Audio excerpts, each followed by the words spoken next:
a procedure that the bill calls partial birth abortion. Next, highlights from Wednesday's debate. Under the bill, a partial birth abortion would be illegal except to save the life of the mother. Doctors who perform these abortions could be fined and jailed for up to 2 years. Just before this debate, the House voted to allow exhibits on the floor, in this case, charts and other pictures. This debate runs about an hour and 15 minutes and begins with Representative Charles Kennedy, a Florida Republican and sponsor of the bill.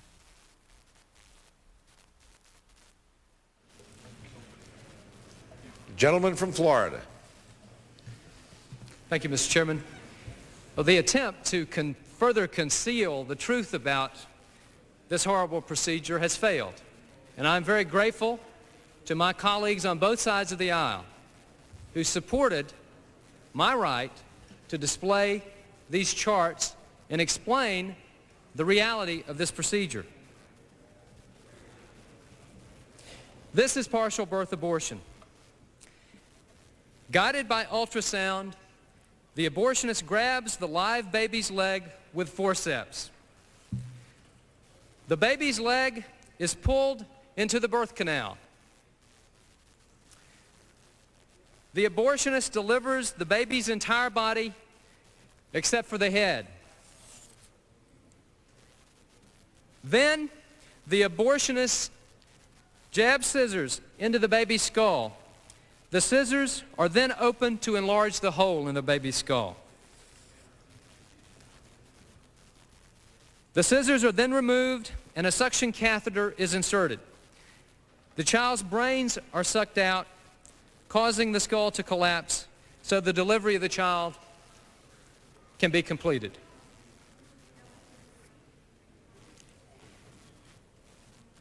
This is a procedure which should not be allowed. This is a procedure which shocks the conscience. Many claims are being made in opposition to this bill. We've heard them today. The abortion advocates claim that H.R. 1833 would jail doctors who perform life-saving abortions. This statement makes me wonder whether the opponents of the bill have even bothered to read the bill. H.R. 1833 makes specific allowances for a practitioner who reasonably believes a partial birth abortion is necessary to save the life of a mother. No one can be prosecuted and convicted under this bill for performing a partial birth abortion which is necessary to save the life of the mother. Anyone who has any doubt about that should look at the text of the bill itself. No doctor who reasonably believes, he must simply reasonably believe that he acted to save the life of the mother, will be arrested and go to prison under this bill. Of course, there is not a shred of evidence to suggest that a partial birth abortion is ever necessary to save the life of the mother. In fact, few doctors even know the procedure exists. The American Medical Association's Council on Legislation, which includes 12 doctors, voted unanimously to recommend that the AMA Board of Trustees endorse H.R. 1833. The council felt partial birth abortion was not a recognized medical procedure. Would the gentleman yield? I will not yield. We have a limited time, as the gentlelady knows, and agreed that the procedure is basically repulsive. In the end, the AMA board decided to remain neutral on H.R. 1833. But it is significant that the Council of 12 doctors did not recognize partial birth abortion as a proper medical technique. The truth is that the partial birth abortion procedure is never necessary to protect either the life or the health of the mother. Indeed, the procedure poses significant risk to maternal health, risks such as uterine rupture and the development of cervical incompetence. Dr. Pamela Smith, Director of Medical Education at the Department of Obstetrics and Gynecology at Mount Sinai Hospital in Chicago, wrote me in the last few days this, and I quote, "There are absolutely no obstetrical situations encountered in this country which require a partially delivered human fetus to be destroyed to preserve the health of the mother. Partial birth abortion is a technique devised by abortionists for their own convenience, ignoring the known health risks to the mother. The health status of women in this country will only be enhanced by the banning of this procedure. That is according to Dr. Pamela Smith of Mount Sinai Hospital. Now, proponents of partial birth abortion have also claimed that the procedure is only used to kill babies with serious disabilities. Focusing the debate on babies with serious disabilities is a blatant attempt to avoid addressing the reality of this inhuman procedure. Remember the brutal reality of what is done in a partial birth abortion. The baby is delivered alive, then stabbed through the skull. You can see the result here in this chart. No baby's life should be taken in this manner. It does not matter whether that baby is perfectly healthy or suffers from the most tragic of disabilities. Further, neither Dr. Haskell nor Dr. McMahon, the two abortionists who have publicly discussed the use of this procedure, claims that this technique is used only in limited circumstances. In fact, they advocate this method as the preferred method for late-term abortions. Dr. Haskell advocates the method from 26 weeks into the pregnancy, and told the American Medical News that most of the partial birth abortions he performs are elective. In fact, he told the reporter, and I quote, quoting Dr. Haskell, the abortionist, quote, "I'll be quite frank. Most of my abortions are elective in that 20 to 24-week range. Probably 20% are for genetic reasons, and the other 80% are purely elective," close quote.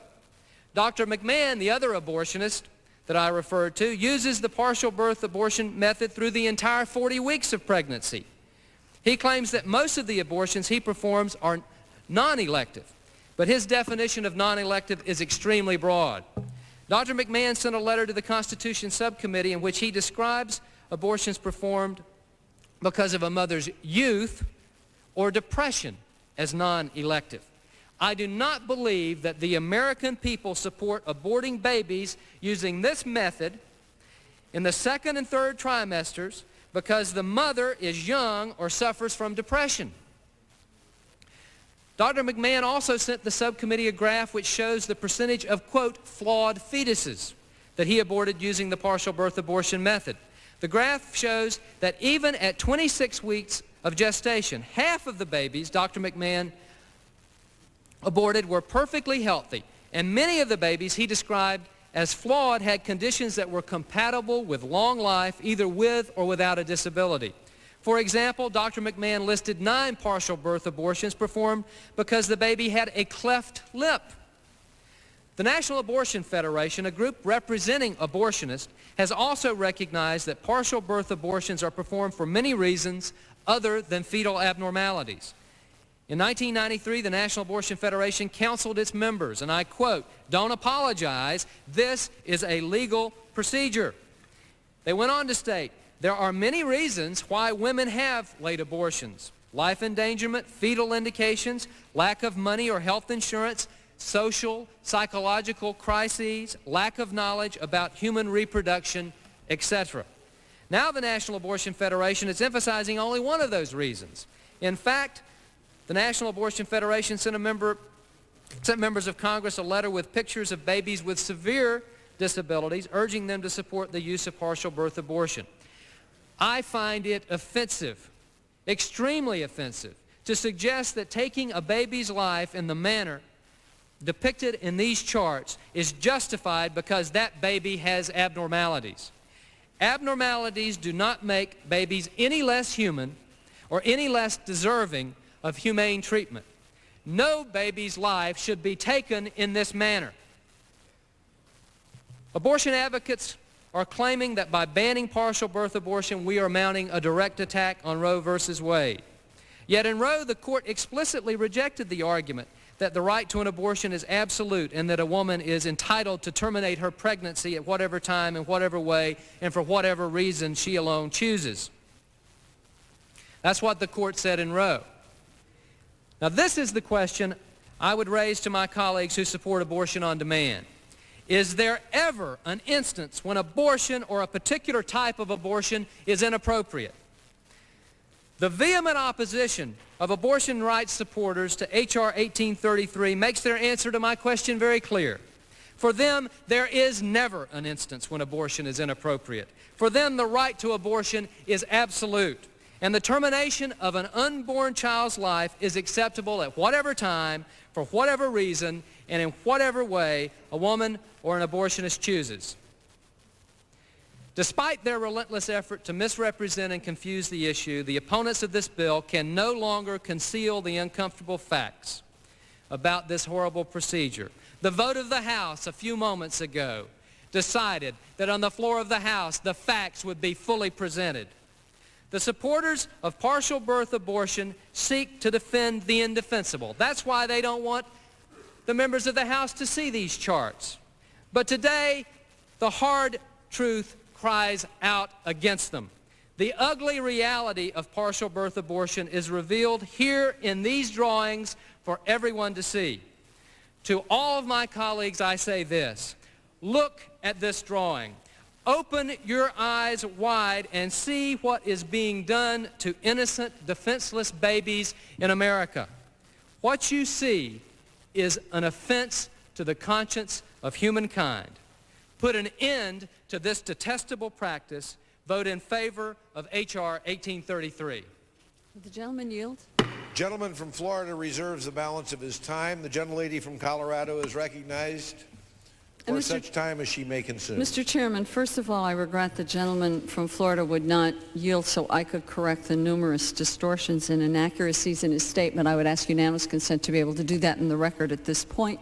Without objection. And I yield 2 minutes to the distinguished gentleman from Texas, Mr. Doggett. The gentleman from Texas is recognized for 2 minutes. The hard truth is, sir, you can never conceive of a circumstance when an abortion is proper, even when it requires that the mother sacrifice her life. You call yourselves pro-life? What about the life of the mother, which is at stake here? Because that's what's involved. I've read your bill. It provides absolutely no protection to the physician who would go out and perform this procedure in order to preserve the life of the mother. You see, this is all part of a broader agenda. These anti-choice militants have an agenda. Prohibit abortion, no matter what the reason for that abortion, prohibit it. Prohibit all family planning monies. Even go in and dictate what type of birth control a woman can use. Today's initiative reflects on the successes that some have had in this Congress. Successes like saying to an American servicewoman in a foreign land who is a victim of rape that she must bear that child. Successes such as telling the minor daughter of a federal employee who is the victim of incest, you must bear that child. Successes such as telling a female prisoner who is beaten and raped, you must be a mother. That's the kind of successes that have come out of this Congress to date. We will compel you to carry that child to pregnancy. You have no right to privacy, these zealots say. Well, late-term abortions are extremely rare. This procedure is even more rare. Indeed, I have yet to find a physician anywhere who ever heard the term partial birth abortion until this bill came out. You see, it's not a medical term that they use in a medical school. It's a political term. It's a public relations term that they've come up with to describe a procedure that is used in the rarest of circumstances when a woman's life is at stake, more properly known as the intact dilation and evacuation procedure. And in those circumstances, when it is used, it is necessary to use to protect the life of the mother. Time of the gentleman has expired. I yield the gentleman an additional 15 seconds. Gentleman's recognized for an additional 15 seconds. Some of the zealots, as recently as this past month, for this position have said they will never cease until they are able to declare in federal law that having an abortion or providing one is murder. That's where this bill is leading us. Time of the gentleman has expired. The gentleman from Florida. Mr. Chairman, I yield to the gentleman from Alabama for the purpose of a unanimous consent request. Gentleman from Alabama. Mr. Chairman, the hard truth apparently isn't what it used to be. I rise in strong support for banning partial birth abortions, and I ask unanimous consent of this body to revise and extend my remarks in defense of the innocent little victims of these procedures. Without objection. Gentleman from Florida. Thank you, Mr. Chairman. I yield 1 minute to the gentleman from Virginia, Mr. Goodlatte, a member of the Judiciary Committee. Gentleman from Virginia, Mr. Goodlatte, is recognized for 1 minute. Thank you, Mr. Chairman. I rise in strong support of this legislation and commend the gentleman from Florida for his leadership. And ladies and gentlemen, I have seen and heard it all now with this effort to block the chairman's ability to bring to the floor these charts. It's no wonder that abortion proponents are opposed to having a mother having informed consent, to children and parents having the benefit of parental notification, if they would hide even this inhuman, abominable procedure from this Congress and the American people.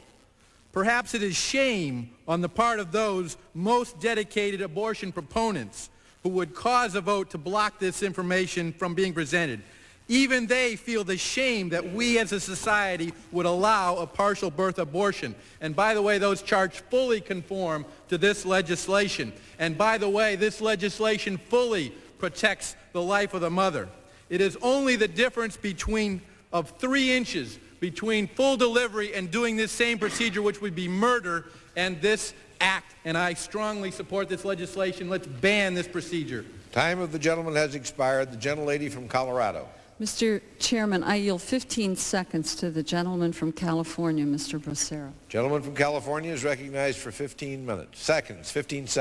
Excuse. I'll take the 15 minutes. I request the answer. Without objection. Thank you, Mr. Chairman. Disgraceful. That's the only way I can describe the proponents' descriptions of what is going on. My wife, who happens to be an obstetrician gynecologist, in high-risk pregnancies, these types of pregnancies, she's never had to do this, but she will tell me that this is not what's going on. We are not partially aborting a baby that would be born alive. This is to preserve the mother's life. Time of the gentleman has expired. Gentleman from Florida. Thank you, Mr. Chairman. I yield 1 1/2 minutes to the gentlelady from California, Mrs. C-SPAN. Gentlelady from California is recognized for 1 1/2 minutes. Mr. Chairman, I rise in full support of H.R. 1833. As a mom of 2 adopted children, let me tell you, I clearly understand the importance and significance of this legislation. As a woman, I am amazed by the claims of those who would suggest that I would support anything that would allow a woman's life to be placed at risk. Let me make this clear. The mother deserves and has the right to the best medical treatment possible. But partial birth abortions are not about saving the mother or the life of the mother. Doctors performing partial birth abortions have reported that most are done for purely elective reasons.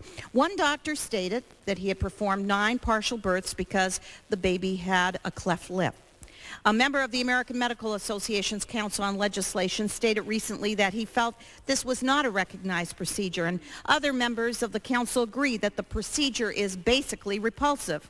However, with great consideration given to our commitment to protect the life of the mother, H.R. 1833 Section E allows for the procedure when it is clear that no other procedure would suffice for that purpose.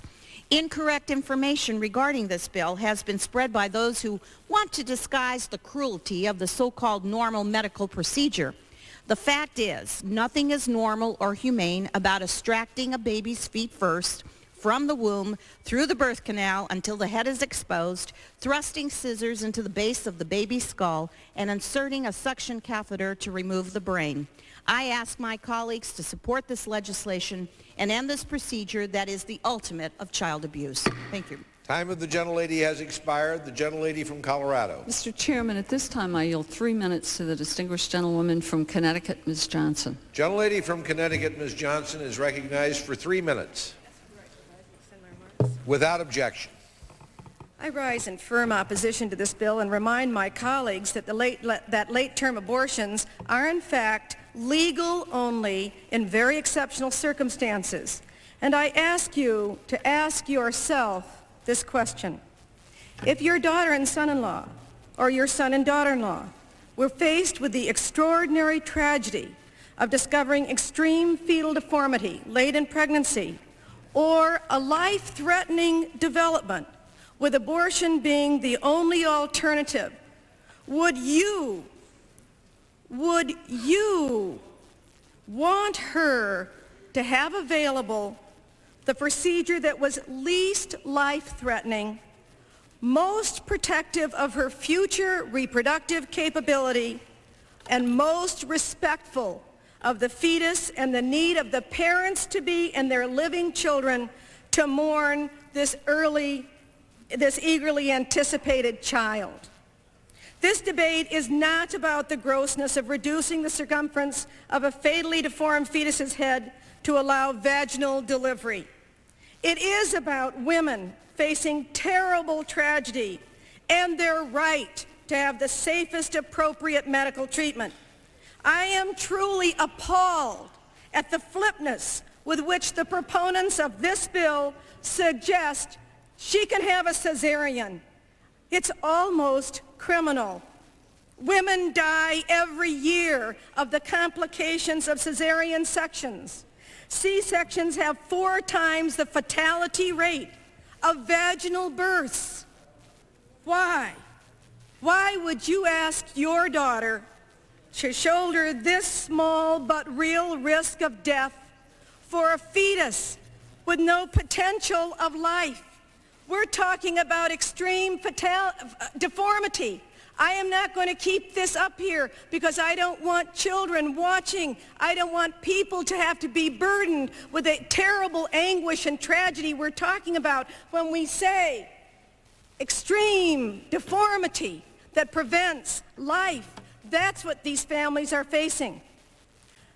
Another alternative, cesarean section, is one.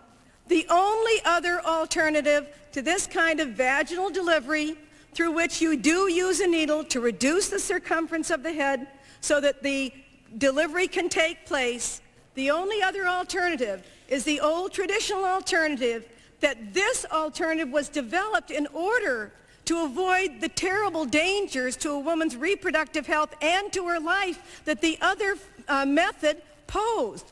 The other method I did not bring pictures of. I would not impose that on the world like you impose your diagrams. But the other method is uglier. I ask for one additional minute. Yield the gentlewoman 1 additional minute. Gentlelady is recognized for 1 additional minute. The other method also endangers the birth canal and therefore the future reproductive capability of the woman. Why would you endanger your daughter's reproductive future for a fetus that can't eat, has no kidneys, no heart? Not one physician in this body has ever performed a late-term abortion. No obstetrician I know has ever done one. That's because they are very, very rare. They are 0.5% of all the abortions performed after 20 weeks. But of the 600 third trimester abortions performed last year, 450 were done through this method. What does that tell you? Why? Because it's the safest. Less bleeding, lower complication rate for the mother, less painful, and the geneticists can better determine what went wrong and counsel the couple for future pregnancies. Time of the gentlelady has expired. I would ask 30 additional seconds, please. I yield the gentlewoman 30 additional seconds. Gentlelady is recognized for an additional 30 seconds. Men and women of this Congress, if it were your daughter, you would want her life and reproductive hopes and dreams protected. Will you vote for a bill that for the first time in history criminalizes a single procedure that could preserve life and health? No medical organization supports congressional censorship of treatment alternatives. None. As a mother who lost a child, I can tell you that the tragedy of death is miraculously assuaged by the miracle of birth. Don't vote to let the tragedy of one death create the tragedy of another death and banish the renewing miracle of life. Time of the gentlelady has expired. Gentleman from Florida. Thank you, Mr. Chairman. I yield 30 seconds to the gentleman from Oklahoma, Dr. Coburn. Gentleman from Oklahoma, Dr. Coburn, is recognized for 30 seconds. Thank you, Mr. Chairman. I think it's very important that we've just had a medical lesson from a member of this body that is totally inaccurate, that late-term abortions can be performed in a number of ways, this least of which is mostly convenient for the abortionist, has nothing to do with safety of the mother. Other methods are far safer than this method. where the uterus itself is never instrumented, the risk of bleeding, the risk of incompetent cervix, and the risk of fertility is avoided by the other methods. Thank you.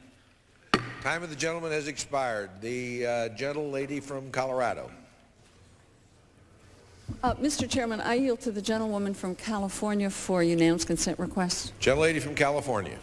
Thank you, Mr. Chairman. I rise in strong opposition to this most unwise legislation and ask unanimous consent to revise and extend my remarks. Without objection. Gentleman from Florida. Thank you, Mr. Chairman. I yield 1 minute to the gentleman from Tennessee, a member of the Judiciary Committee, Mr. Bryant. Gentleman from Tennessee is recognized for 1 minute. Thank you, Mr. Chairman. As a freshman, I'm very often disappointed with what goes on in Washington, but nothing disappoints me more than to hear the low level at occasions the debate on this floor reaches, especially when you hear people like one of my distinguished colleagues from the other side refer to the folks who disagree with him as zealots and anti-choice militants. I'm very disappointed that that gentleman, as a former judge, I'm sure if he were in the courtroom and someone attempted to use this procedure as a means of execution in a capital murder case, his courtroom would have been full of civil libertarians hollering that this was cruel and inhuman punishment. But let me tell you also who some of these zealots are, some of these anti-choice militants are. It's the Council on Legislation for the American Medical Association who unanimously voted to endorse this particular bill, 12-0. Some of those said that this was not a recognized medical technique. One even called it repulsive. So if that's the kind of zealots, anti-choice militants that we have, then I will stand with the Council on Legislation of the AMA every day. Time of the gentleman has expired. The gentlelady from California. Mr. Chairman, I yield 2 minutes to the distinguished gentlewoman from California, Ms. Loughran, who's also a member of the Judiciary Committee. The gentlelady from California is recognized for 2 minutes. Thank you, Mr. Chairman. In many ways, I feel very sad that we are here discussing this issue today. I've heard a lot of rhetoric. We saw charts. But one of the things that has been a real help to me in this discussion is the fact, through an odd quirk of fate, that I know real people who have had this procedure. I know a real family that has a mother today because this late-term abortion procedure is legal in America. It was about a year ago, last spring, that Susie Wilson, my long-term colleague on the Board of Supervisors, confided to me and her other friends that she was going to be a grandmother again, and she was so happy that she would have little Abigail, her son Bill, and daughter-in-law Vicki were expecting, and it was late, very late in the pregnancy, that Vicki and Bill discovered, much to their horror, that the birth defects of little Abigail were so severe that this child could not survive. They went to doctors seeking surgery in utero. Could anything be done? And the sad truth was, no, nothing could be done. Now, Vicki had had very strong contractions and believed that that meant this was a very strong child in her excitement. The truth was that little Abigail was having seizures in utero because this child's brains had formed entirely outside of the cranial cavity. And those brains that did form were not normal brains. This child could not live. I voted to ban the use of charts, the cartoon charts, and I show this picture of Abigail with some trepidation, but with the permission of the Wilson family. As you can see, this child's brains are completely formed outside of the cranial cavity. This child was a love child.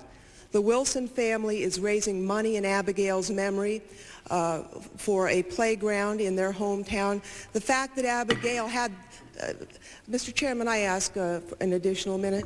I yield the gentlewoman 1 additional minute. Gentlelady is recognized for 1 additional minute. The fact that Abigail had these life-threatening deformities did not make her any less loved by her mother and father. What it did mean is that Abigail could not live. Because of this procedure, which the California Medical Association has said is the safest and is safest in several respects, Abigail's mother is still alive to be a mother to her other 2 children. If this bill passes, Vicki Wilson would be dead and her 2 living children without a mother. I urge defeat of this bill and yield back the remainder of my time. The time of the gentlelady has expired. The gentleman from Florida. Mr. Chairman, I yield 1 1/2 minutes to the gentlelady from Florida, my distinguished colleague, Mrs. Ross Lakeman. The gentlelady from Florida is recognized for 1 1/2 minutes. Thank you, Mr. Chairman. I rise to support Mr. Kennedy's bill, which is an important step to help eliminate this tragic procedure. There is widespread agreement that this unfortunate and sickening act is not necessary and should not be permitted. The partial birth abortion is not a legitimate medical procedure, and it is not needed for any particular reason. While the American Medical Association has officially taken no position on this bill, the AMA's Council on Legislation has voted unanimously to recommend support of this bill. As one member of the Council said, the Council believes that this is not a recognized medical technique and the procedure is basically repulsive.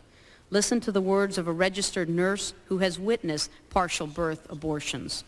Quote, "The baby's feet were moving. His little fingers were clasping together. He was kicking his feet. All the while, his little head was still stuck inside. The doctor took a pair of scissors and inserted them in the back of the baby's head. Then he opened the scissors up. Then he stuck the high-powered suction tube into the hole and sucked the baby's brains out." End quote. As the mother of 2 children, I do not comprehend how we can allow any baby to be subjected to such inhumane treatment. I wholeheartedly support Mr. Kennedy's bill, and I urge my colleagues to do so as well. Time of the gentlelady has expired. The gentlelady from Colorado. Mr. Chairman, at this time I yield to another distinguished member of the Judiciary Committee, Ms. Sheila Jackson Lee from Texas, 1 minute. And Mr. Chairman, I also at this time would put in the record the medical statements on this bill. The gentlelady will have to withhold her request to insert the statements until we return to sitting in the House. The gentlelady from Texas is recognized for 1 minute.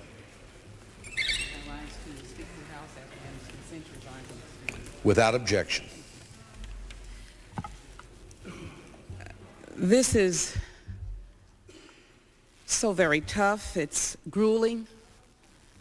It's overwhelming. It's in the name of Abigail. It's in the name of Tammy Watts, who came to our committee and said that she lost a child because of its severe abnormalities and inability to live, and her quote was that I would have done anything to save its life. I don't want to be here. I don't want to have this debate. But truth must be told, and today, unfortunately, we're not telling the truth. This bill presumes a physician guilty. This bill allows your sheriff, your chief of police, your FBI, your whatever law enforcement to go into the office of a physician and simply say that they have violated the law. This bill attacks Roe v. Wade. This bill presumes that saving the life of a mother is not a relevant part of what this physician or any physician has to do. This bill mistakes, scissors, and suggests that this procedure is being performed on a living fetus. Time of the gentlelady has expired. The fetus is already demised. Can I have an additional 20 seconds? I yield the gentlewoman an additional 15 The fetus seconds. already Gentlelady is recognized for an additional 20 seconds. I thank the chair, has already demised by way of the overdose of an anesthetic. This is the only way to allow a situation for that mother to then be a mother again. I only ask that you look realistically and not castigate those of us who painfully stand up here to ask that Americans' rights be protected. Vote against this bill. It does not help the American people. It criminalizes mothers and physicians. Gentleman from Florida. Mr. Chairman, I yield 15 seconds to the gentleman from Oklahoma, Dr. Coburn. Gentleman from Oklahoma, Dr. Coburn, is recognized for 15 seconds. Again, to correct the medical facts, infants under this procedure who have received an anesthetic from their mother are not dead. They are not dead. They are as live as you or I. the anesthetic required to terminate a fetus in utero would put the mother at grave risk, and it is never performed. Gentleman from Florida. Mr. Chairman, no, I'm sorry, I don't have time to yield. But I do not yield. Gentleman refuses to yield. The Mr. Chairman, I would ask for regular order. Regular order. It's important that truth be here. Thank you, Mr. Regular order. The gentleman from Florida.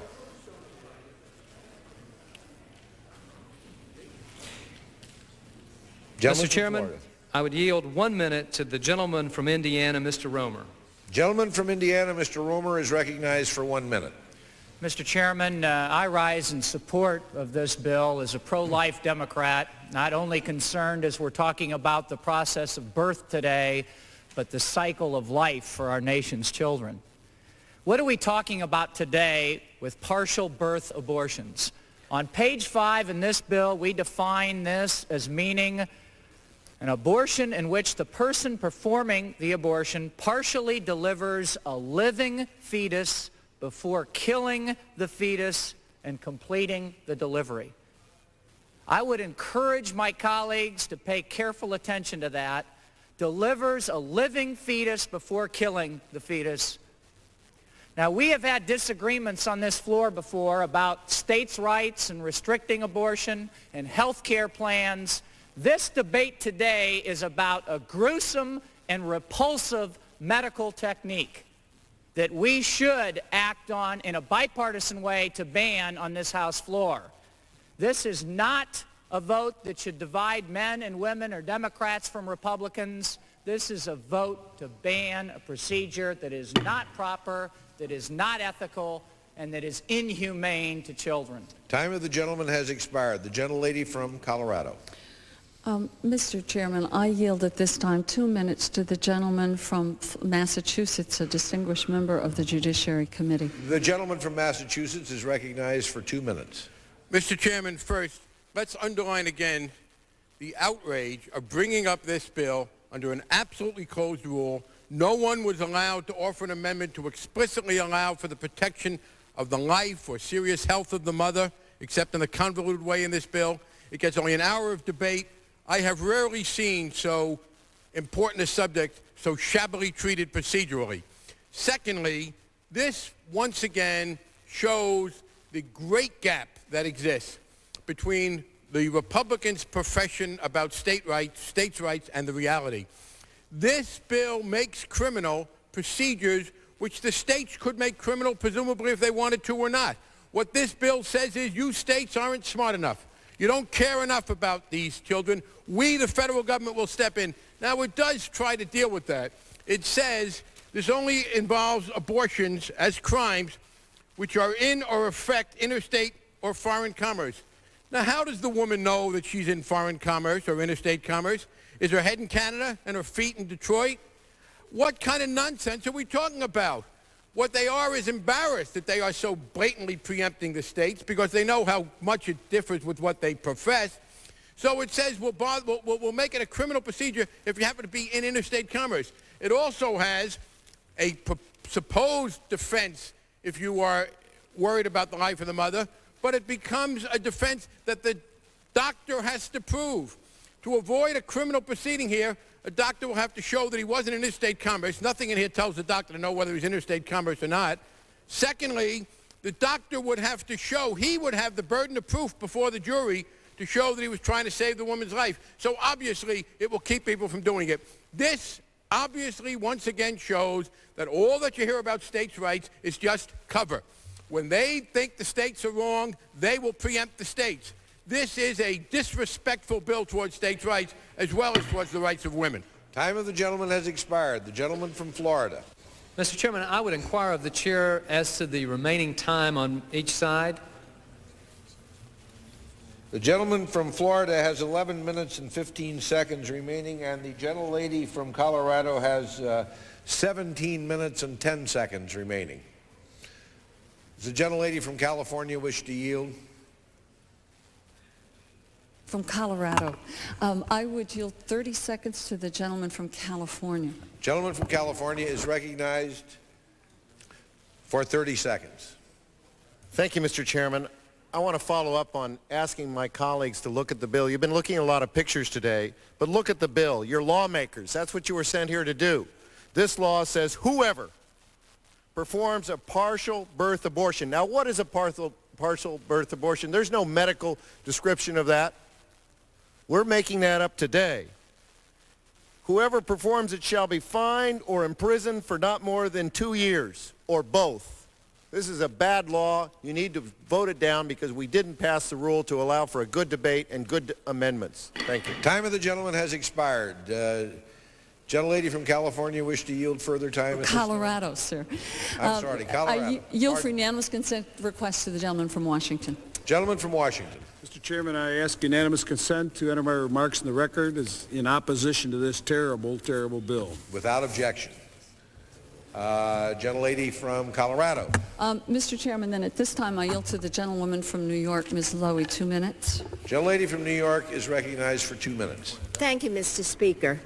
My colleagues, I just want to alert the proponents of this bill that as we speak, 2 clinics have received bomb threats. I think we have to be very careful for our rhetoric and take responsibility for our words. This legislation is another attempt to make sure that doctors who perform abortions, which is legal in this country, are harassed, and around the country, anti-choice extremists are targeting doctors and their patients for harassment and violence. And it looks like on Capitol Hill, anti-choice politicians seek to criminalize abortions and put the doctors who perform them in jail. I rise in strong opposition, Mr. Speaker, to this bill. Proponents of this bill attempt to exploit one of the greatest tragedies any family can ever face by using graphic pictures and sensationalized language and distortions. Families facing a late-term abortion are families that want to have a child. These couples have chosen to become parents and only face terminating the pregnancy due to unavoidable circumstances. Unfortunately, our technology is still not sophisticated enough to detect all possible medical problems early in a pregnancy. This bill is not about choice, my colleagues. It's about necessity. As the mother of 3 grown children, I thank God every day that my children were born healthy and strong. However, not everyone is so lucky. And yesterday, my office received a call from Claudia Addis. She lives in Santa Monica. She had heard about this bill and called to beg us, called to ask us if there was anything she could do to defeat it. As Claudia said so passionately, this procedure saved my life and saved my family. 3 years ago, Claudia was pregnant and happier than she had ever been in her life. However, 6 months into her pregnancy, she discovered that the child she was carrying suffered from severe fetal anomalies that made its survival impossible and placed Claudia's life at risk. After speaking to a number of doctors, Claudia and her husband finally had to accept that there was no way to save this pregnancy. Time of the Again, gentlelady has expired. this was a desperately wanted pregnancy, and she had to make this very difficult decision, not the Congress. Time of the gentlelady has expired. The gentleman from Florida. Mr. Chairman, I yield 1 1/2 minutes to the gentlelady from North Carolina, Mrs. Myrick. Gentlelady from North Carolina is recognized for 1 1/2 minutes. Thank you, Mr. Chairman. I honestly believe that many of the societal problems we have today stem from the fact that we have no regard for human life. Partial birth abortions, drive-by shootings, cop killings, they've all become a way of life. Call me old-fashioned, but I believe every individual born into this world is special, needed, and important. Our forefathers shared this philosophy when they wrote into our Declaration of Independence. We are endowed by our Creator with certain unalienable rights, that among these are life, liberty, and the pursuit of happiness. I ask we consider the difference. A doctor performs a painful, cruel, partial birth abortion one day, and it's accepted. But if that same mother gave birth to the same aged child the next day, and then she killed her child, she would be charged with murder. Only a few hours separate these 2 acts, but one is considered unjust and the other is accepted and even promoted. There's something wrong with our society today if we continue to justify such an unjust procedure. Let's show our respect for human life and support H.R. 1833, and I yield back the balance of my time. Gentlelady yields back the balance of her time. The gentlelady from Colorado. Mr. Chairman, at this time I yield 1 minute to the distinguished gentleman from Arizona, Mr. Pastor. Gentleman from Arizona is recognized for 1 minute, and without objection, it is so ordered. Thank you, Mr. Chairman. Mr. Chairman, this is in response to the question that the distinguished lady from Connecticut asked me to consider. I have 2 daughters, and they are in their mid-20s. My wife and I expect that they will have happy lives, and we hope that they have children and are very productive. And we pray to God that our daughters will never, in their pregnancy, have to face a situation in which their life is threatened or the fetus is developing in a very abnormal way. But if God wills it, then we hope that the decision of this medical practice be determined by a doctor and not a politician. This bill will force doctors to decide whether or not to perform this medical procedure under the threat of civil and criminal prosecution, even though my daughter's life may be threatened. Time of the gentleman has expired. Gentleman from Florida. Thank you, Mr. Chairman. I yield 2 minutes to the gentleman from Georgia, Mr. Barr. Gentleman from Georgia is recognized for 2 minutes. I thank the distinguished subcommittee chairman, and I thank the chair. Mr. Chairman, I rise today in strong support of H.R. 1833, a bill that is clearly pro-life. It protects the unborn from one of the most grotesque forms of death imaginable. And I urge my colleagues who might otherwise not support a pro-life piece of legislation to very carefully consider supporting this piece of legislation which simply and narrowly protects against partial term abortions. I would also like to note that H.R. 1833 does in fact recognize that there may be circumstances in which a physician must have legal protection when called on to perform one of these procedures in order to save the life of the mother.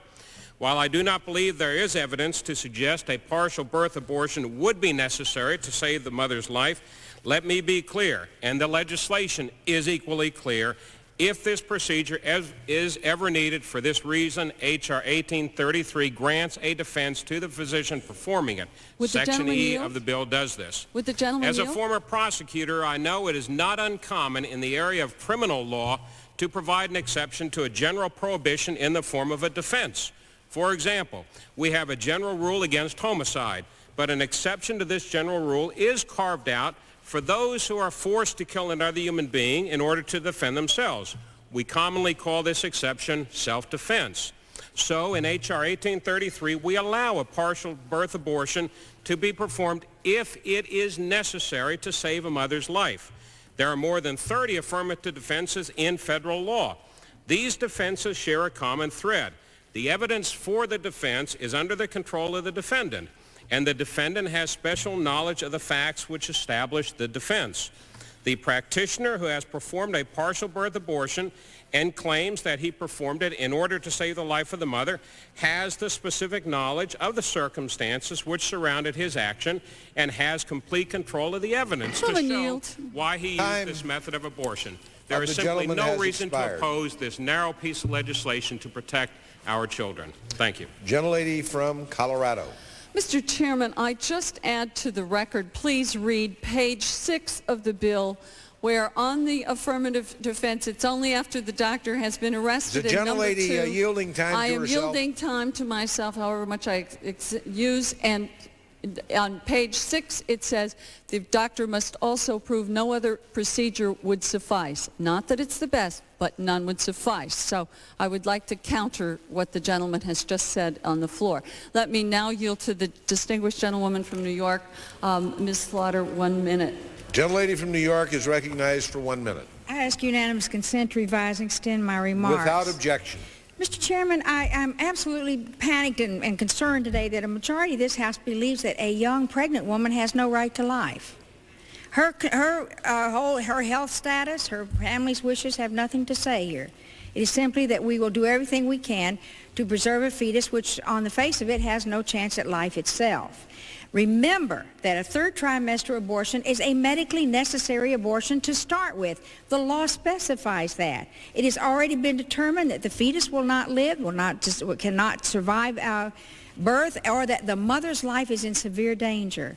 If you believe that a doctor, having put his whole life in his medical practice with a family of his own, faced an emergency situation, is going to act to save the life of the mother, putting himself up for arrest and to go to jail, then you pray to God that no member of your family is ever put in that position. What is next for us? Are we going to decide that no woman of childbearing age will be allowed to have a hysterectomy no matter what the circumstances? What do the great medical experts in the House of Representatives have in store for women of America next? Time of the gentlelady has expired. The gentleman from Florida. Thank you, Mr. Speaker, or Mr. Chairman. I yield 1 minute to the gentleman from Florida, Dr. Weldon. Dr. Weldon, the gentleman from Florida, is recognized for 1 minute. Prior to coming to the House of Representatives, I was practicing medicine, and indeed, I was sitting at my desk and reading a copy of the American Medical News where this procedure was first described back in 1993, where the originators of this procedure admitted in the article that in about 80% of the cases, it's purely an elective procedure. It's not a fetus that has defects, and indeed, they admitted that they do them in not only late second trimester, but as well in the third trimester. And I was shocked that these guys would admit it in public. I wasn't so much shocked by the grotesqueness of the procedure, because all these abortion procedures are vile, but the fact that these guys would admit how they do it to the public, admit that it's an elective procedure. And I very much support Mr. Kennedy's legislation. I encourage all of my colleagues to vote in support of this legislation and make partial birth abortions illegal, and I yield back the balance of my time. Time of the gentleman has expired. The gentlelady from Colorado. Mr. Chairman, I yield to the gentlewoman from California, the distinguished Congresswoman Woolsey, 1 minute. The gentlelady from California is recognized for 1 minute. I ask unanimous consent to revise and extend, Mr. Without Speaker. objection. Make no mistake, you're hearing it. This bill is for one thing and one thing only, and that's to criminalize late-term abortions, and it's a cruel attempt to make a political point. H.R. 1833 is a frontal attack on Roe v. Wade, plain and simple. The radical right wants to do away with Roe, and this bill is the first step. So let's be honest about what this debate is really about. This legislation seeks to prohibit abortion techniques which are used in the late stages of a pregnancy, when the life of the mother is in danger, or when a fetus is so malformed that it has no chance of survival. And, Mr. Speaker, I cannot help but make the comparison and the connection that a lot of the proponents of this bill are the same people who are cutting Medicaid, who are doing away with the support systems for those children that are going to be born malformed, and for the mothers who will be ill. Because of the gag rule, which was just passed, the life or health of the mother or the fetus will have zero consideration. Time of the gentlelady has expired. Does the gentlelady from Colorado wish to yield time? I'd be delighted to yield at this time, Mr. Chairman, 1.5 minutes to the gentlewoman from New York, Ms. Maloney. Gentlelady from New York is recognized for 1.5 minutes. I thank the gentlelady for yielding. I rise in opposition to this anti-woman, extremist, unwise legislation. They would not even allow an amendment to save the mother's life. Apparently, the supporters of 1833 think it's more important to save a doomed fetus than to save the life of a woman and her ability to have children in the future. This is the first time that this body has moved forward to criminalize a medical procedure. As the mother of 2 children, I know firsthand the joy and excitement that a pregnant woman has when she awaits the birth of a very much wanted child. I can't think of anything more horrible than to learn that the baby, the fetus, has abnormalities incompatible with life. In these situations, the family is confronted with the child dying in her womb, possibly killing the mother, or this life-saving procedure. Vote to put people over propaganda. This legislation is bad medicine and bad policy. Thank you. I go back to Time of the balance for gentlelady time. has expired. The gentleman from Florida. Thank you, Mr. Chairman. I yield 30 seconds to the gentleman from California, Mr. Dornan. Gentleman from California is recognized for 30 seconds. Without objection. Mr. Chairman, I asked for 30 seconds so I could hear more from this excellent pro-life freshman class, our pro-life women, our pro-life doctors. We have 2 of them on our side now. And I will do a 5-minute or a 60-minute, depending on how we conclude today, to analyze the vote, and I welcome any participation. Thomas Aquinas died 721 years ago at age 50, and there was some discussion then about when life began. My pal from New York, Mr. Schumer, said we all have different opinions. When you pull out feet, F-E-E-T, and you feel a little beating heart, and you're sucking out brains, you know it's a human being, and it has a soul. S-O-U-L, soul. Gentlelady from Colorado. Mr. Chairman, at this time I yield 2 minutes to the gentlewoman from Kansas, Ms. Myers. Gentlelady from Kansas is recognized for 2 minutes. Mr. Chairman, I don't want to be here today, and the AMA doesn't want to be here today, and the groups who protect the interests of women don't want to be here today. All of us agree that late-term abortions are terrible, and we hope that none ever have to be performed. But we are here because others have decided that it's imperative that we vote on the floor of this House on the medical procedure. We know that after the 24th week, only 1/100th% of all abortions are performed. 1/100th%. And there are 2 or 3 procedures that are used, meaning that this procedure is used in only a portion of that 1/100th%. And of these procedures, all are more terrifying and unpleasant than this one. But if a woman is carrying a fetus which has a severe abnormality, or if she herself has a health condition which threatens her health if she continues to carry the fetus, one of these procedures must be used. The bill itself states that there are circumstances in which no other procedure will suffice. I believe strongly that we should not decide medical procedures on the floor of this House, and am deeply concerned about where this might lead. I believe strongly that we should always provide exceptions to save the life of the mother, and this bill criminalizes that process. I don't think we should be voting on this process today, but because the bill is before us, I intend to vote no. Thank you, Mr. Chairman. Time of the gentlelady has expired. The gentleman from Florida. Mr. Chairman, I yield 30 seconds to the gentleman from Ohio, Mr. Shabbat. Gentleman from Ohio is recognized for 30 seconds. Thank you, Mr. Chairman. Some might argue otherwise, but I would submit that this should not be controversial legislation. It's incredible to me that a practice like this could go on in a civilized society. This bill would prohibit a particularly grotesque and inhuman practice.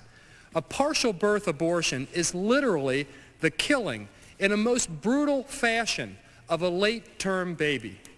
I hope my colleagues will resoundingly support this bill. I yield back the balance of my time. Time of the gentleman has expired. The gentlelady from Colorado. Mr. Chairman, I yield 2 minutes to the distinguished new freshman from Michigan, Ms. Rivers. Gentlelady from Michigan is recognized for 2 minutes. Thank you, Mr. Chair. As we listen to the debate today, it is very clear that one side would like us to focus more on the procedure than on the circumstances that lead families to this decision. I think it's important that we do not do so. I think it's important that we recognize that this is a rare procedure that is performed under relatively narrow legal conditions, that for the most part, the women involved are older, they're married, the pregnancies are wanted, planned for, joyously anticipated, and it is only when things go terribly, terribly wrong that families turn to this option. when there is a fetal anomaly, where there is a threat to the mom. Now, many people have talked here today about their own experiences as parents and the joy and the happiness that they went through holding the baby for the first time, counting the fingers, counting the toes. You're right. It is an exciting and wonderful time, but it is particularly cruel to use those kinds of experiences as an attack on these families through circumstances they cannot be controlled, are not going to have that opportunity. We are talking about mothers who are carrying pregnancies that cannot survive, promises that cannot be fulfilled, and people are attacking them unfairly. We are leaving those moms with no avenue. We are saying they must risk their lives because the fetus's condition can oftentimes cause infection, sometimes even sterility, taking away the opportunity for a later pregnancy. For what reason? To make a point. Well, I think it's important that Congress makes a point, but I also think it's important that they consider a point, which is we have made a decision that the 435 people in this room should decide for families across America. And so I ask you, which among us, who will step forward to be the messenger, who will go into the homes and tell the husband that we will not step in to protect his wife, his helpmate, his love of his life, or the mother of a 5-year-old child? Who wants to carry that message? The time of the gentlelady has expired. Does the gentlelady from Colorado wish to yield further at this time? Gentleman from Florida. Thank you, Mr. Chairman. I yield 1 minute to the gentleman from Michigan, Mr. Barsha. Gentleman from Michigan is recognized for 1 minute. Mr. Speaker, I rise today in support of House Resolution 1833, the Partial Birth Abortion Act, and I urge my colleagues to vote in favor of this important legislation. As a pro-life advocate, I am committed to protecting the rights of unborn children. My primary concern is that abortion should not be treated like a routine medical procedure, and my pro-life position is always foremost in my mind. Although some consider partial birth abortions routine medical procedures, this could not be further from the truth. Partial birth abortions are neither routine, legitimate, or necessary. Partial birth abortions are most often performed in the second or third trimester, and I am particularly troubled by the horrifying prospect of late-term abortions. Even in Roe versus Wade, abortions are limited to the first trimester. Today, we are considering continuing to allow abortions through the third trimester or fetal viability. House Resolution 1833. Time of the gentleman has expired. Okay. Gentlelady from Colorado. Mr. Chairman, I yield 30 seconds to the gentlewoman from New York who wishes to make a point. Gentlelady from New York is recognized for 30 seconds. Mr. Speaker, I would like to respond and remind my colleagues once more to be very careful of their rhetoric. The analogy between an abortion and drive-by shootings is extremely inflammatory. I would also like to remind my colleagues that during this debate, it has been reported that there are 2 serious bomb threats on clinics. So let's be careful to watch our rhetoric and not use political advantage in a very serious issue. Time of the gentlelady has expired. The gentleman from Florida.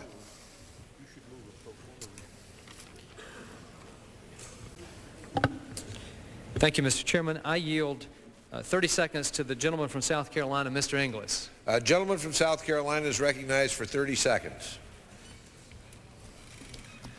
I thank the gentleman for yielding, and I rise with tremendous compassion for the victims of abortion that are walking around today. There are a lot of them in America that didn't know what was going on. But that compassion gives way to the facts, or should here on the floor. There are a lot of members that persist in talking about this being an unfortunate choice.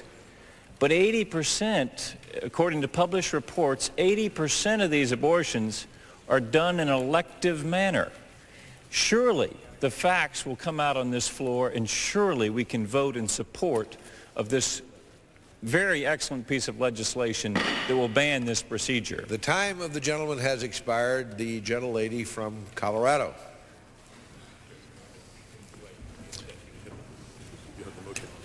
Mr. Chairman, I yield 1 minute to the gentleman from Texas, a member of the Judiciary Committee. Gentleman from Texas is recognized for 1 minute. Without objection. Thank you very much. I would just like to add one important point to this debate, and that is that I think we should be honest with ourselves and honest with the American people. The fact of the matter is that not one single person who's spoken in favor of this bill today can deny the fact that they are opposed to abortion entirely and do not support Roe versus Wade and do not believe in the right of the mother to choose. So we're really not talking here today about a procedure. We're talking about Roe versus Wade and about the right of a woman to be able to choose. Now, I asked in the Judiciary Committee, when this was being considered, of the chairman of the Judiciary Committee, if it wasn't the case that the entire Republican majority, if it was just a little bit bigger, would bring a constitutional amendment before the House to totally criminalize abortion. And he said, as far as he was concerned, he would do it in a minute. That's a matter of record. The fact of the matter is, this bill represents the almost total politicization of this process, as you brought a bill before the House today that really is a surrogate for what you want to do, and that is make all abortions criminal, and that is really what is at issue. I urge members to vote against it. The time of the gentleman has expired. Gentleman from Florida. Thank you, Mr. Chairman. I yield 1 minute to the gentleman from New Jersey, Mr. Smith. The gentleman from New Jersey, Mr. Smith, is recognized for 1 minute. Mr. Speaker, this is an historic day for our nation. The cover-up of abortion methods is over. Today, Congress comes to grips with the specifics of what an abortion actually does, and it ain't pretty. From this day forward, we will no longer be able to say we didn't know. We now know, and every member of this chamber should know that every abortion, whether it be a partial birth abortion or D and E abortions where the baby is literally dismembered while in utero, or the suction abortions routinely done, thousands per day, where a high-powered vacuum, 20 to 30 times more powerful than a vacuum cleaner in one's home, literally dismembers a child and kills that baby.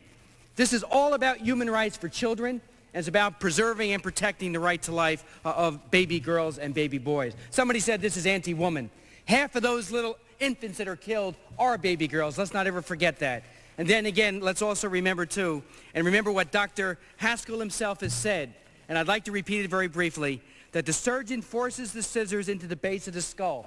This is medical practice, and then a high-powered suction catheter is introduced and the baby's brains are sucked out. This is child abuse. Of the gentleman has expired.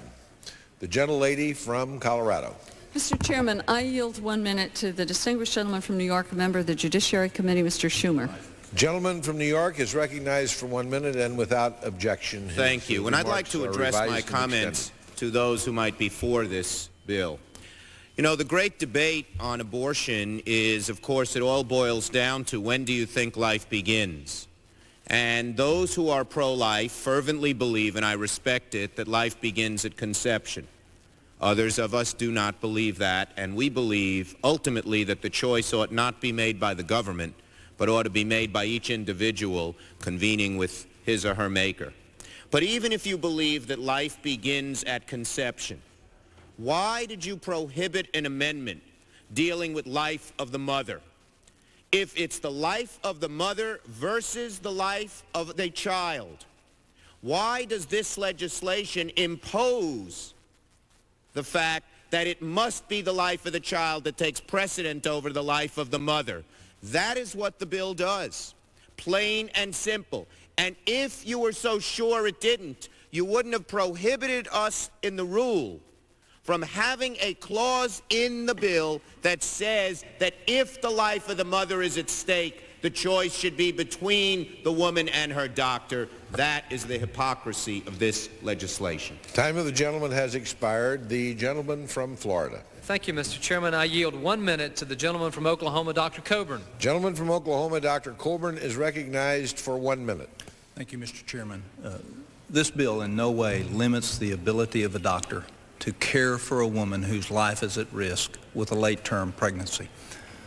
Having been involved in obstetrical care, delivering over 3,000 children, caring for women with complicated pregnancies, anencephaly, neural tube defects, hydrocephaly, and all the major complications associated with that, this procedure is an unneeded, gruesome attack on life.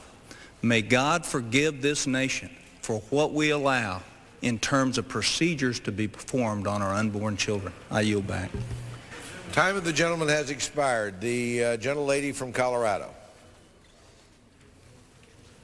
Mr. Chairman, let me ask the gentleman from Florida, does he have further speakers? I reserve the balance of my time for closing. Gentleman reserves the balance of his So time the gentleman for closing. is the final speaker? I mean, there's only one more I speaker. reserve the balance of time for the closing. Is there only one more speaker on the gentleman's side? Yes. The gentleman has 2 minutes and 15 seconds remaining, which he reserves. The gentlelady from Colorado has 2 minutes and 20 seconds remaining. Gentlelady from Colorado.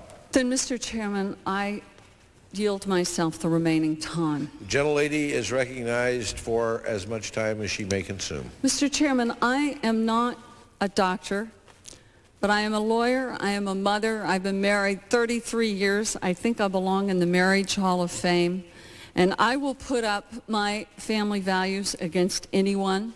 And I must say, as a woman today, standing in this chamber, I feel like I'm in a chamber of horrors, because no one really talks about the mother. But let me begin my statement by reading a letter that we received from the American College of Obstetricians and Gynecologists saying that they don't support or endorse this bill, but they are opposed to any law mandating a specific medical procedure and against criminalization of the procedure, and these bills are flawed. They go on to say they have no idea where the rumor was that they supported the bill. It is incorrect. These are obstetricians and gynecologists whose main concern is the health of the mother, and they are also looking at the child. What we're talking about today is rolling back the road to safe motherhood that this country began on. If you look at 1920, 800 women died for every 100,000 births. If you look at 1990, we got that 800 down to 8. For most people, going through pregnancy is not difficult, but for some, it can be life-threatening. And fortunately, medical science has made some progress that has been able to deal with these life-threatening situations and also preserve the health of the mother, so that if this pregnancy goes terribly wrong, they can then have another one and be able to have the great privilege I have been able to have of being a mother. Now, today, what this chamber is saying is we're going to limit one of these procedures for doctors. We're not going to allow them to be able to say the life of the mother is an exemption. No, we were not allowed to offer that amendment on this floor. Nor were we allowed to bring the health of the mother to this floor. No, no, no, no, no. We show charts, but we don't show the chart with the face of the mother, the family, the decisions made. Does anybody here think someone would engage in a late-term abortion frivolously? Do you think that they have not thought about this till the last minute? Do you think doctors would engage in this frivolously? No, no, and no. There's only a handful of these ever done in a year. These are tragic situations in which there are not many good choices yet. We hear people over there saying elective. It is not elective in the sense folks are claiming it is over there. Every doctor has said you only have limited procedures at certain points if you're concerned about the mother's health, and you must elect one of those. What we are talking about today seems to be one that for some women can help preserve their life and is the safest and best for them in that circumstance. Why are we taking that away? Why does this Congress think they have a better idea what's going on? And why do we insist on criminalizing the doctor that would try to listen to their patient's best needs? Vote no. This is terrible we're gagging women. This is terrible we're not listening. And if you want to know why most of the speakers today were women, it's because they understand what's happening here. Wake up, America. This is an outrage. The time of the gentlelady has expired. The gentleman from Florida. Mr. Chairman, I yield the balance of my time to the gentleman from Illinois, Mr. Hyde, the chairman of the Judiciary Committee. The gentleman from Illinois, Mr. Hyde, the chairman of the Judiciary Committee, is recognized for such time as remains. I ask unanimous consent to revise and extend. Without objection. Ladies and gentlemen, I wish I had a lot of time. We got a very short hour of debate on this important issue. I'd like to talk about how you wouldn't treat an animal this way. You wouldn't take a coyote, a mangy raccoon, and treat that animal that way because it's too cruel. I'd like to talk about Dr. Joseph Mengele or Dr. Kevorkian. We talk about interfering with the doctor. Our job is to protect the weak from the strong. But no, I want to talk about a love story. Here's a letter that came October 30th to Mr. Kennedy from my old district, Oak Park, Illinois. Jeannie Wallace French, she says, "Dear Congressman, opponents of H.R. 1833 claim that partial birth abortion is justifiable when performed on babies with disabilities. Please consider the personal experience of our family as you debate this bill. In June of 1993, I was 5 months along carrying twins. My husband and I were notified that one of the twins, our daughter Mary, suffered from a severe neural tube defect. Mary's prognosis for life was slim and her chance at normal development non-existent. Her severe abnormality complicated the twin pregnancy, and specialists encouraged amniocentesis and Mary's abortion. Though severely disabled, we knew that Mary was a member of our family and was entitled to live out her allotted time without being assaulted by instruments or chemicals. When it became clear that Mary, whose brain had developed outside of her skull, an occipital and cephalocele, would not survive normal labor, we opted for a cesarean delivery. Born December 13th, 1993, a minute after her healthy big brother Will, Mary lived 6 hours, cradled peacefully in her father's arms. She was with us long enough to greet her grandparents and our close friends. She also gave a special gift to other children, the gift of life. On the day of her funeral, we received a letter from the Regional Organ Bank of Illinois. Our daughter's heart valves were a match for 2 Chicago infants critically ill at the time of Mary's birth. We have learned that even other babies with serious disabilities like our Mary can give life or sight or strength to others. I have 2 more sentences if you'd indulge me. The death of a child is the most tragic experience many of us will face. As parents, we can only do what we can, ensure that our children do not suffer. As we now know, when their natural time comes, it can be comforting that their short life has become a gift to others. Our daughter lived less than a day, saved the lives of 2 other children. Which of us, even after decades of living, can make their children? Which of us, even after decades of living, can make the same claim? Jean Wallace French. I yield back.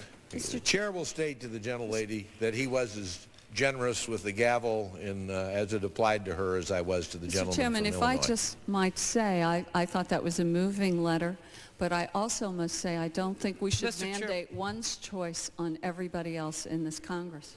Regular order. Regular order. All time for general debate has... The House